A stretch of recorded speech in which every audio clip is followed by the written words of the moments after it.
अब आप मुझे बताइए कि वाहिद साहब के आपके खिलाफ जो केस बनाया गया वो क्या केस था? मुझ पर जो एटीएस ने इल्ज़ाम लगाया, पहला इल्ज़ाम तो ये कि ये सिमी के एक्टिविस्ट हैं हम्म। और सिमी बैंड होने के बाद भी ये एक्टिविटी इनकी जारी है। लश्कर तैयबा के मेंबर है, आईएसआईएस के लिए काम करते हैं, आईएसआई के लिए। और इसके अलावा इन्होंने इस पूरी साजिश के अंदर जो हिस्सा लिया, जो पाकिस्तानी इस साजिश को अंजाम देने के लिए हिंदुस्तान आए, उनको अपने घर में मुमरा का जो मेरा फ्लैट था उसमें पनाह दी। वहाँ खाना पीना इनके लिए मुहैया कराया गया और कुछ दिनों के बाद इनको सेफ पैसेज दे करके वापस पाकिस्तान भगाने में मदद की। तो बुनियादी तौर पे ये मोटे मोटे इल्ज़ाम। लेकिन जैसा कि मैंने बताया कि जो हमारे गवाह थे, जो हमारे रिश्तेदार थे, और मैं तो उनका, जब मैंने कहा कि अल्लाह के बाद अगर किसी का शुक्र अदा करना चाहिए तो आपका शुक्र अदा करना चाहिए, क्योंकि अगर आप वो झूठी गवाही दे देते और पलट जाते। तो हाँ। बिल्कुल जिस तरह से 12 लोगों को सजा लगी, मुझे भी सजा लग जाती। तो उनको डराया नहीं गया? उनको डराया गया, उनको धमकाया गया, लेकिन वो ठहरे रहे मजबूत अपने मौक़िफ़ पर। और हमारे घर वालों ने भी काफ़ी उनको के साथ जो है कोशिश की कि उनको बहुत हौसला दिया, उनको हिम्मत दी और उनको कहा कि देखो डरने की ज़रूरत नहीं, कुछ नहीं होगा, आप सच बात बोलिए, हम ये नहीं कह रहे कि झूठ बोलिए या वाहिद का सपोर्ट कीजिए, जो सच्चाई है बस वो बताइए। तो जो बयान पुलिस ने लिख कर दिया था 2006 में उनको कि याद करिए अब ये बयान आपको वाहिद के खिलाफ देना है, और वो बयान चिट्ठी में लिखित दिया था और वो कहते थे कि इसको बाय हार्ट कर लो, और वो बयान की कॉपी लेना भूल गए। तो जब वो 6 साल 8 साल के बाद जब कोर्ट में आए गवाही के लिए, तो उन्होंने अपनी चिट्ठी संभाल के रखी थी, जज को दिखा दी कि साहब देखो ये बयान मुझे लिख कर दिया गया था, ये मुझे पढ़ने के लिए याद करने के लिए दिया गया था और मैंने वैसा बयान दिया 164 का, और इसमें कोई सच्चाई नहीं। उसको भी जो जज ने जो है एग्जिबिट किया कोर्ट के रिकॉर्ड के लिए। तो इस तरह से ये अल्हम्दुलिल्लाह। भी करिश्मा ही है कि एक कागज का टुकड़ा 6 साल तक आप बता रहे हैं कि उन्होंने बचा के रखा, ना वो बारिश में भीगा, ना उसकी रोशनाई जो है वो कम हुई, ये सब नहीं हुआ। तो आपके फेवर में ऐसा लगता है कि कुछ कुदरत ही थी। जी बिल्कुल, लोग कहते हैं कि आपको एक मकसद के तहत बाहर निकाला गया, अल्लाह ताला हम्म। चाहते थे कि आप बाहर निकले और कुछ काम हो।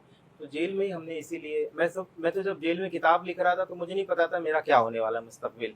और ये किताब जो बार बार फाड़ी गई, जलाई गई, छीन ली गई, जो वहाँ जिस। बताइए, आप इस किताब के बारे में मुझे बताइए। मैं जी आपसे ये जानना चाहती हूँ, खासकर इस कार्यक्रम को करने का और आपको यहाँ बुलाने का मकसद यही था कि न सिर्फ कि लोग उस दिन को याद रखें जिस दिन आपको गिरफ्तार किया गया और उस दिन जिस दिन आपको बरी किया गया, बल्कि उस दौरान जो वक्त गुजरा उस वक्त की भरपाई कौन करेगा।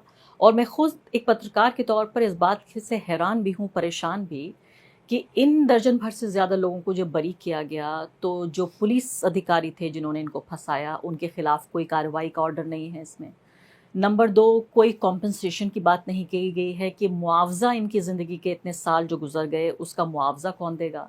नंबर 3, कि जब इन लोगों ने इस घटना को अंजाम नहीं दिया तो आखिर दिया तो किसने दिया। ये 3 ऐसे सवाल हैं जो किसी आम आदमी के लिए भी उतने ही वैलिड हैं जितने किसी पत्रकार के लिए या आपके लिए।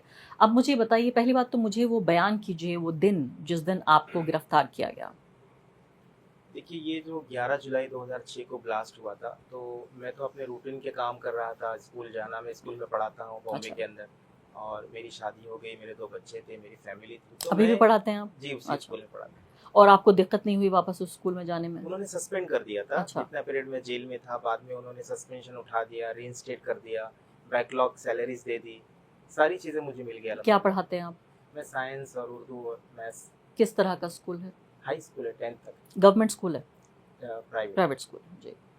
तो मैं ये अर्ज कर रहा था कि मेरी फैमिली थी और मेरा जॉब था और मैं एक रूटीन लाइफ, नॉर्मल लाइफ गुजार रहा था। अचानक ये 11 जुलाई को ब्लास्ट होते हैं, सब लोग देखते हैं, तो एक आम शहरी, एक आम मुंबई का जिस तरह रिएक्ट करता है, अफसोस का इजहार करता है, खौफ का भी इजहार करता है कि मुंबई का सेफ नहीं है, कभी भी कुछ भी हो सकता है। तो ये सारा रिएक्शन हमारे जरिए भी सामने आया और हमने दूसरे दिन हम रूटीन अपना काम करने लगे। अचानक जो है पुलिस का फोन आता है और मुझे पूछताछ के लिए बुलाया जाता है वेरी नेक्स्ट डे। चूंकि मैंने बताया 2001 के अंदर सिमी का एक केस मुझ पर पेंडिंग था, उस केस की बुनियाद पर, शक की बुनियाद पर उन्होंने पूछताछ के लिए बुलाया। मैं चला गया, फिर एटीएस ने बुलाया, क्राइम ब्रांच ने बुलाया, ये सिलसिला दराज होता गया। कभी वो मारते, कभी रिलीज कर देते, कभी डिटेन कर देते, कभी बदतमीजी करते, लेकिन हम पुलिस को कोऑपरेट करते रहे कि ये इन्वेस्टिगेशन चल रही है और ये सब चीज़ें शायद इन्वेस्टिगेशन का पार्ट एंड पार्सल है, इसलिए हम बर्दाश्त करते रहे। उन्होंने हमको धमकी दी कि किसी वकील से नहीं मिलना, किसी पत्रकार से नहीं मिलना, ये कंप्लेंट कहीं बाहर नहीं जानी चाहिए, तुम्हारे साथ जो कुछ रवैया यहाँ हो रहा है किसी को बताना नहीं। तो कभी 4 दिन डिटेन कर दिया, कभी 1 दिन के लिए छोड़ दिया, कभी 4 दिन के लिए छोड़, 3 महीने तक ऐसा चलता रहा। लेकिन जब उनको ओरिजिनल लोग नहीं मिले, सितंबर एंड में जाके उन्होंने मुझे इस केस में अरेस्ट कर लिया और मुझे कहा फोन पर कि आपको कुछ फोटो दिखाने हैं, आप आइए, आप इसको पहचानते हैं या नहीं पहचानते हो, आप चले जाइए। फोटो दिखाने के बहाने मुझे बुलाया गया और मेरी जिंदगी की फोटो बदल दी और एक टेररिस्ट बनाया। मैंने कहा कि कल के पेपर में आएगा, ये कहते थे ऐसा, कल के पेपर में आएगा एक टीचर टेररिस्ट। और इस केस में मुझे अरेस्ट करके 9 साल तक केस में डाल दिया गया। जब हम जेल गए तो हम तो एक दूसरे को पहचानते नहीं थे। कमाल अंसारी थे, मैं नहीं जानता था उनको। पहली बार उनको टॉर्चर सेल में मिला जब उनको टॉर्चर किया जा रहा था। और एक्टिव और पैसिव टॉर्चर आप जानते हैं कि जब खुद को मारा जाता है तो ये एक्टिव टॉर्चर है, लेकिन मुझे नहीं मारा जाता है, मेरे सामने आपको मारा जा रहा है, तो ये पैसिव टॉर्चर, डराने के। तो एक आदमी की पिटाई होती है और बाकी जो कैदी हैं वो देख रहे होते हैं, दिखाया जाता है उनको बिठा करके, देखो। और उनके अंदर वो फियर साइकोसिस, उनके अंदर वो खौफ पैदा किया जाता है कि नेक्स्ट नंबर तुम्हारा है, तुमने अगर हमारे इशारे पर जो है नाचना शुरू नहीं किया तो तुम्हारा अंजाम ये होगा। और मुख्तलिफ टॉर्चर, जो 3rd डिग्री टॉर्चर होता है, मैंने अपनी किताब में उसको विस्तार से लिखा, एक चैप्टर ही है टॉर्चर का। वो सारे टॉर्चर जो होते हैं, जो हम तो ग्वांतानामो बे और अबू गरीब जेल के अंदर सुनते आए हैं, वो सारे टॉर्चर हम पर जो आजमाएंगे। आप बताना चाहेंगे? उसमें मैं समझता हूँ जो 2-3 बड़े जो टॉर्चर है, उसमें सबसे बड़ा टॉर्चर वो शॉक का, इलेक्ट्रिक शॉक। इंसान के प्राइवेट पार्ट पर जो है इलेक्ट्रिक शॉक दिया जाता है, आदमी जो है बिल्कुल हिल के रह जाता है, पूरी उसकी बॉडी खत्म हो जाती है। दूसरा एक जो टॉर्चर है वाटर बोर्डिंग का, कि उल्टा लटका कर आपके चेहरे पर रुमाल को रख दिया जाएगा और एक तेज पानी के पाइप से आपके नाक में और मुंह में जो है पानी बहाया जाएगा, तो आपको ऐसे फील होगा जैसे कि आप जो है डूब रहे, आप मरने की पोजीशन में आ रहे, यानी ऑक्सीजन कम हो जाती है। ऑक्सीजन कम हो जाएगा, कंटिन्यू आपकी नाक में पानी डाला जाएगा और आप फिर उनके हर कहने को जो है तस्लीम करेंगे।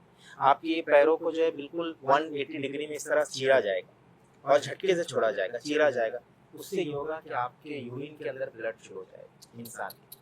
और एक कहीं पर मैंने यहाँ सुना कि वो पेट्रोल डालते हैं, डीजल डालते हैं, हमारे वहाँ पे सूर्य प्रकाश नामी एक ऑयल है, वो जो है इंजेक्शन के जरिए विदाउट नीडल आपके किसी की भी जो है प्राइवेट पार्ट में डाला जाता है और टॉयलेट की जगह में डाली जाती है, जिसके नतीजे में पूरे जिस्म में वो फैलता है और बर्निंग सेंसेशन शुरू हो जाता है, वो उछलता है।